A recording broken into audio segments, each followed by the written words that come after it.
अस्सलाम वालेकुम प्यारे दोस्तों और बच्चों, आज की कहानी का नाम है अरूसा बाजी ने खाना पकाया। एक माकूला है कि अगर कोई औरत छिपकली मारे तो इसके हाथ के पके हुए खाने में जायका नहीं रहता, लेकिन मैं इस वाक़ये के बाद इस बात पर यकीन नहीं रखता। हुआ यूं कि हमारी अरूसा बाजी, जो कि हमसे तकरीबन 2 साल बड़ी थी, वो बचपन ही से काफ़ी डरपोक वाक़या हुई। हमारी बाजी इंटर के इम्तिहानात से फारिग हुई थी और हम इनके छोटे भाई मैट्रिक के इम्तिहानात से फारिग हो चुके थे और अब रिजल्ट का इंतज़ार था। एक दफ़ा बाहर से खेल कर आए तो सख्त भूख लगी थी, चुनाचे हमने बाजी से खाना को कहा तो उन्होंने कहा कि मुंह हाथ धोकर आओ, मैं खाना लगाती हूँ।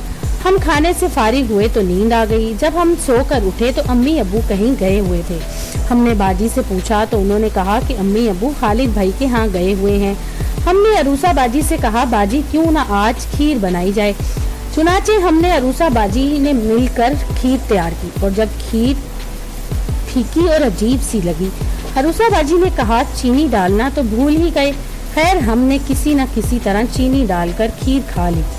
ये बात याद रहे कि हमारी बाजी जब भी खाना पकाती, इसमें किसी न किसी से कोई ना कोई कमी ज्यादती जरूर कर देती। जब बाजी बर्तन रखने बावर्ची खाने में गई तो इनकी चीख निकल गई। हम दौड़े कि बाजी को कोई भूत तो नजर नहीं आ गया। जब अरूसा बाजी से पूछा तो उन्होंने दरवाजे की तरफ इशारा किया। हमने वहां देखा तो एक मोटी छिपकली रास्ता रोके खड़ी थी। अब आपसे क्या छुपाएं कि हम भी छिपकलियों से बहुत डरते थे, इसलिए वहां से रफू चक्कर होने में ही आफियत समझी। लेकिन अरूसा बाजी ने हमें पकड़ा और बोली, हमारे प्यारे भाई जरा इसे तो मार दो। हमने बहाना बनाते हुए कहा, हम ऐसी छोटी मोटी चीजें नहीं मारते, बल्कि हमने अरूसा बाजी को चैलेंज देते हुए कहा कि आप इसे मार दें तो हम आपको बहादुर खान मान लेंगे।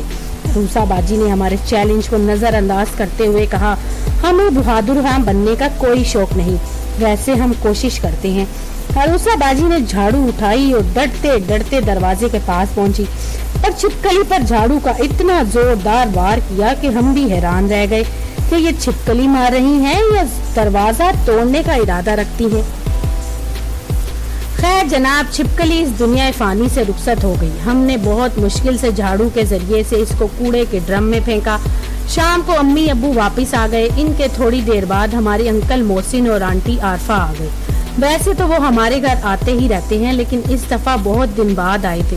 हमारी अम्मी ने बाजी को किचन में बुलाया और बोली, अरूसा बेटी तुम खाना बनाओ, मैं जरा तुम्हारी आंटी के पास बैठी हूँ। अम्मी ने जाते हुए साथ साथ ये भी ताकीद कर दी कि बेटा जरा अच्छा खाना पकाना।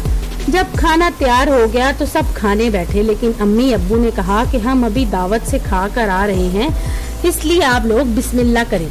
अरूसा बाजी अपने कमरे में थी और मैं आरफा आंटी और मोहसिन अंकल के साथ खाना खा रहा था और मुझे ये हैरत हो रही थी कि आज अरूसा बाजी ने इतना लजीज खाना कैसे पका लिया। खैर, खाने के बाद आरफा आंटी ने बातों ही बातों में पूछा कि आज खाना किसने पकाया। अम्मी घबरा गई कि कहीं अरूसा बाजी ने खाना खराब ना कर दिया हो।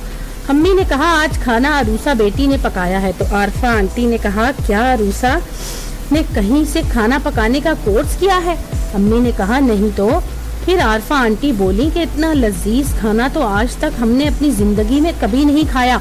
मोहसिन अंकल ने भी तारीफ की। अब तो अम्मी अब्बू ने भी खाना खा कर देखा तो वो भी तारीफ करे बगैर रह ना सके। अरूसा बाजी अपने खाने की तारीफ सुन सुनकर फूले ना समा रही थी और मैं सोच रहा था कि ये सब कुछ छिपकली की वजह से हुआ है। मुझे वो कहावत याद आई तो मैं बेख्तियार हंस पड़ा। तो दोस्तों, अगर आपको ये कहानी पसंद आए तो मेरे चैनल को लाइक और सब्सक्राइब जरूर कीजिएगा।